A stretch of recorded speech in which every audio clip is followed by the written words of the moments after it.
So today we're going to be talking about breaking through all of our limitations. And one of the things that was interesting is I read a quote. Someone, who was it yesterday, was telling me about Wayne Dyer. I think it was you, Sarah, that was talking that you were listening to a lot of Wayne Dyer.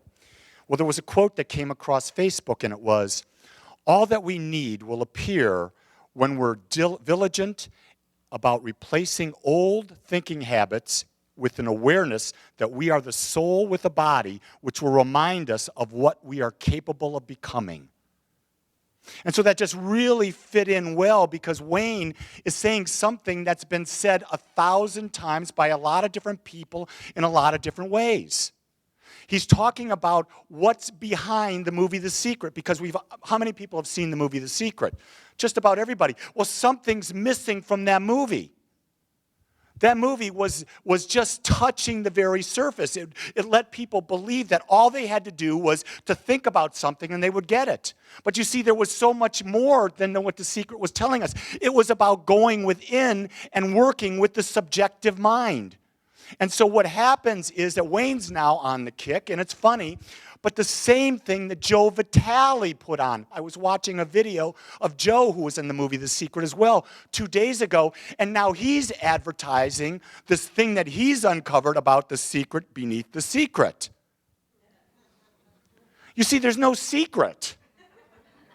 Let's just be really clear about that. There is no secret. What we're talking about here is a very essence of everything that Jesus, that Buddha, that everyone taught. And that is that the wholeness of your consciousness, the subconscious, the conscious, all of that unconscious thoughts, that is the tendency when spoken into the law or just being vibrated into law creates our experience.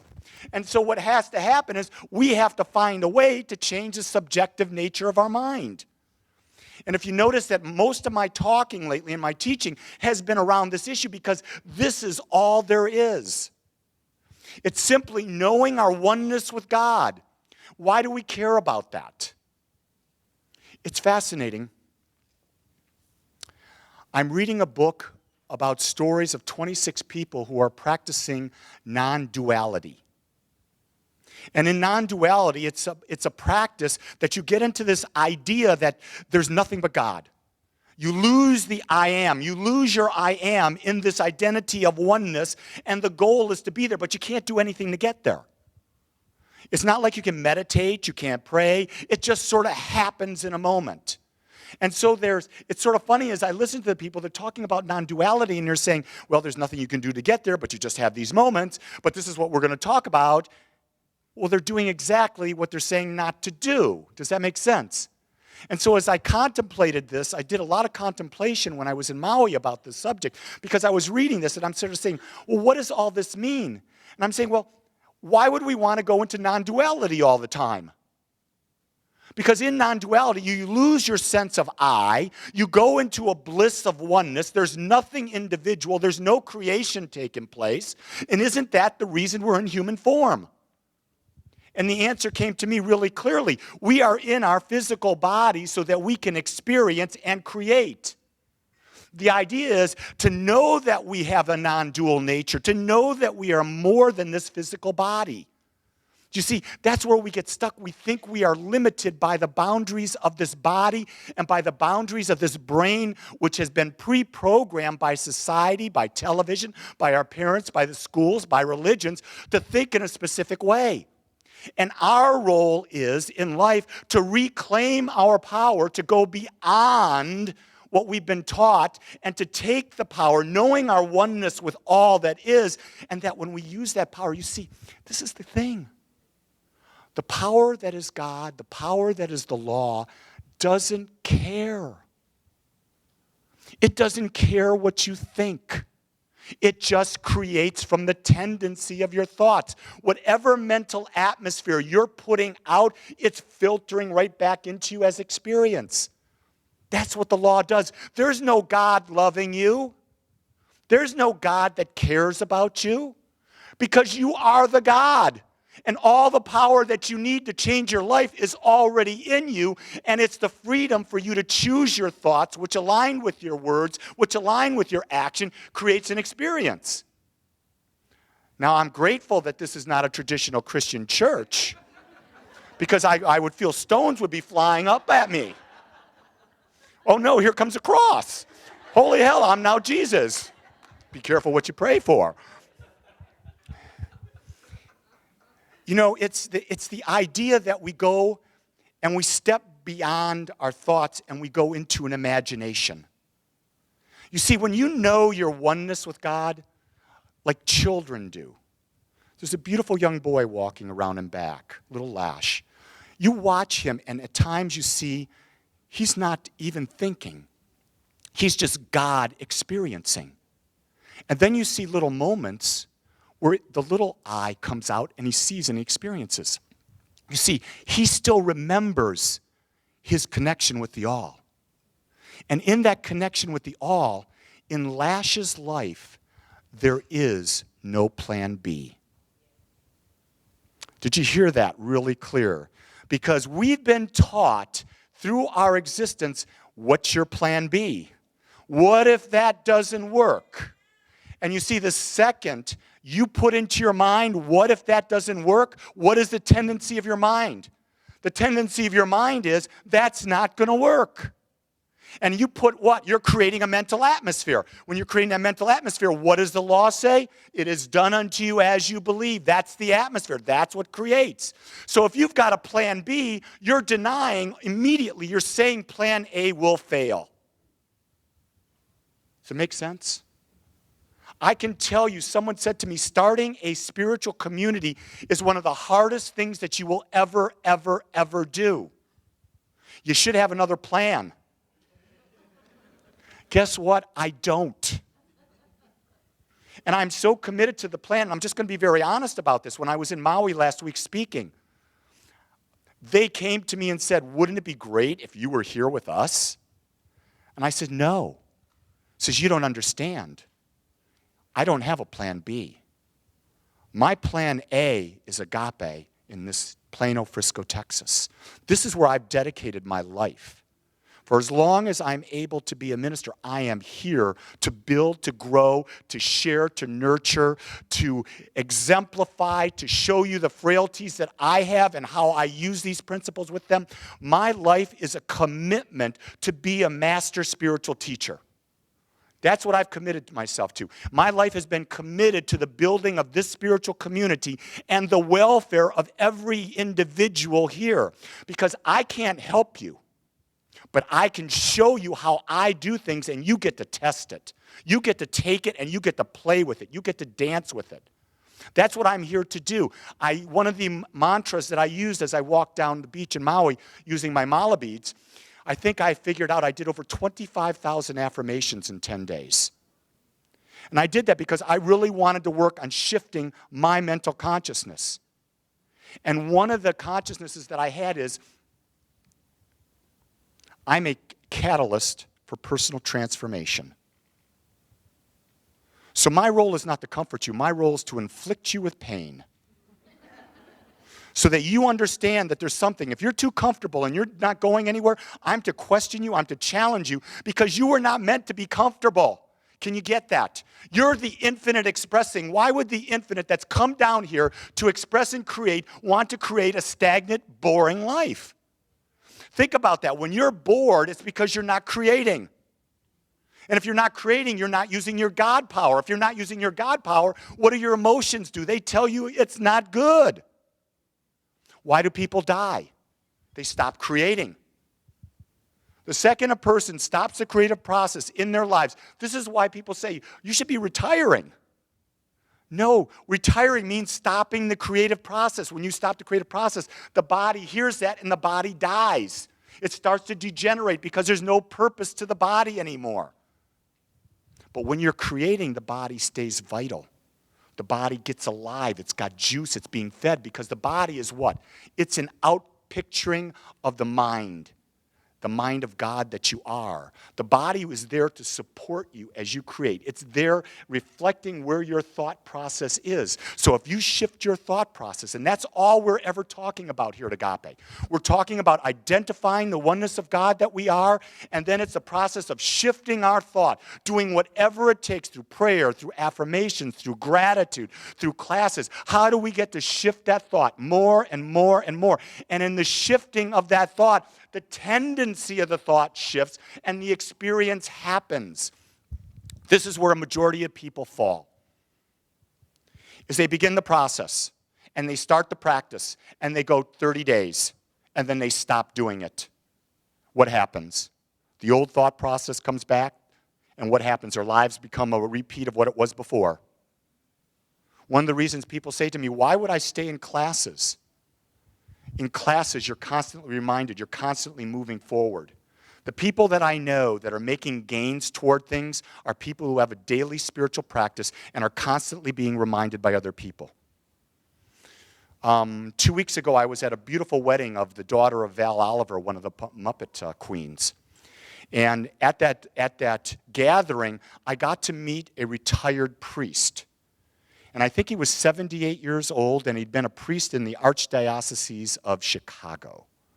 And one of the things, I went up to him and I said, so in your 40, almost 50 years of being a priest, how many people got it?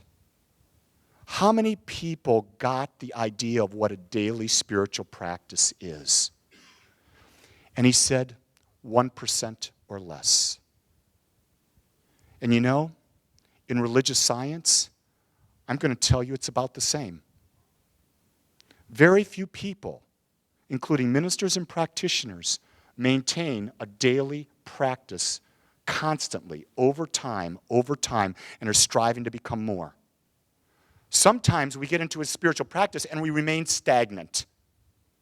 And we know when we're stagnant, don't we? It's boring. You're not looking forward to doing your spiritual practice. But when you've got something going on and you're involved and that spiritual practice is there supporting you, you can't wait to do it. I'll tell you, I remember so clearly in ministerial school hearing from ministers saying, when I go on vacation, I don't do anything. I don't meditate, I don't pray, I don't do anything. And I'm there going, whoa.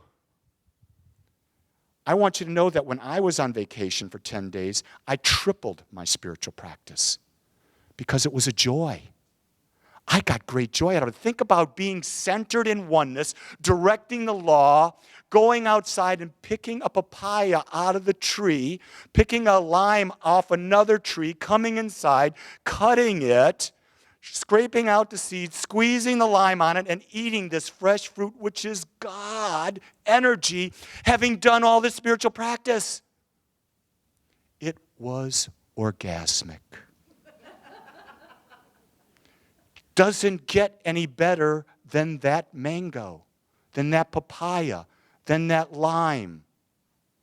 That was the beauty of it. When you're centered in the oneness, it was amazing. Gene and I walked for 2 hours every morning. And we would walk down the beach going from Kihei into Wailea. And it's a beautiful, beautiful, beautiful part of the island.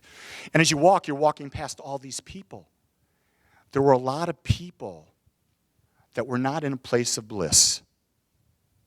There were a lot of people that were still wrapped up in their lives that wouldn't say hello, that had a frown on their face. You see, how we come into life is a choice. But most of the time, how we come into life, it's a choice that we've unconsciously made. Because when we're not aware of spiritual practice, we're not doing that practice, we come out of the loop. We forget our oneness. We forget who we are. Think about the ultimate aspect of God. What is it? It's joy. Because all it does is create. It's doing what it does. It's doing its purpose. That's all it does is create more and more and more and more and more. There's nothing but joy. So if you're truly in the bliss, if you're truly in the oneness, what state are you in? In joy. But in our humanness, here's the thing. We have contrast. We have that contrast so that we can build new desires. When we build new desires, we get to create anew. We get to create more. That's the beauty of being in human form. The contrast is something we bless because it is our guide telling us where we are on the path.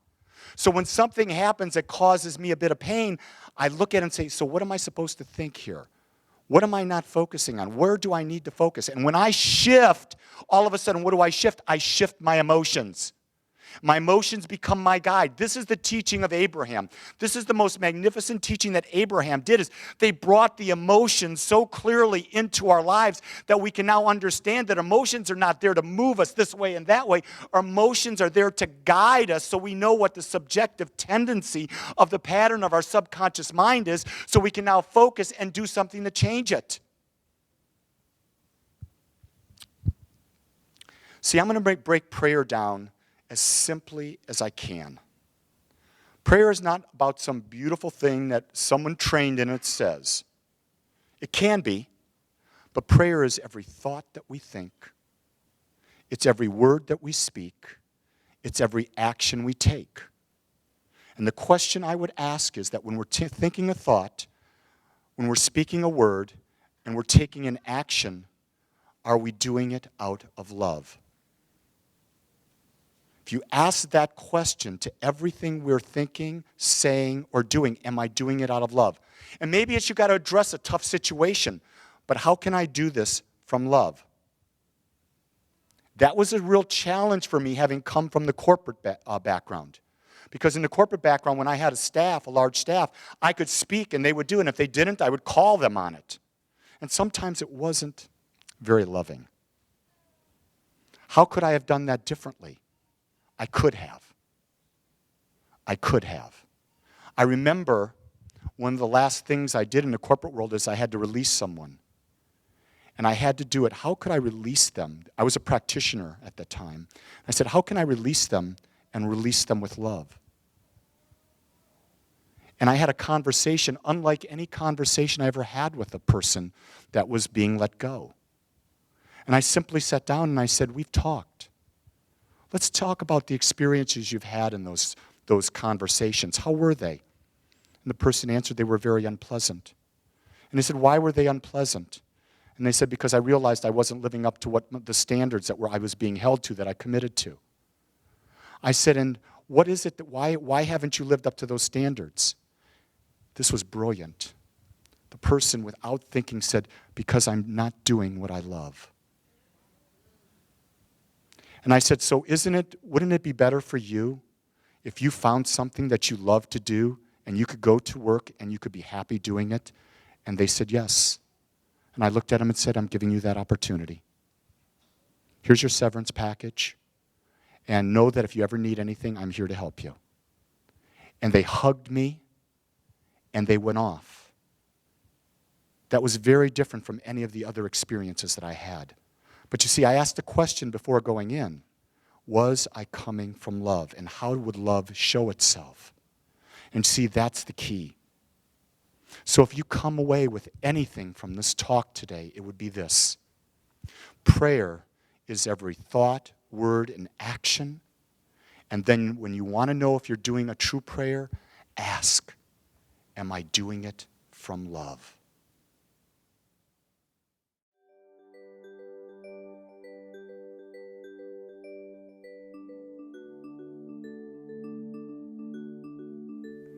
I want to thank you for joining us today.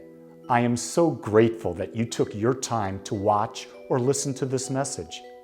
If you found this message beneficial, I would ask you to go to our website. Once there, click on the Contribute button and experience the joy of conscious and purposeful giving. It is through your gifts that we are able to bring this message to the world.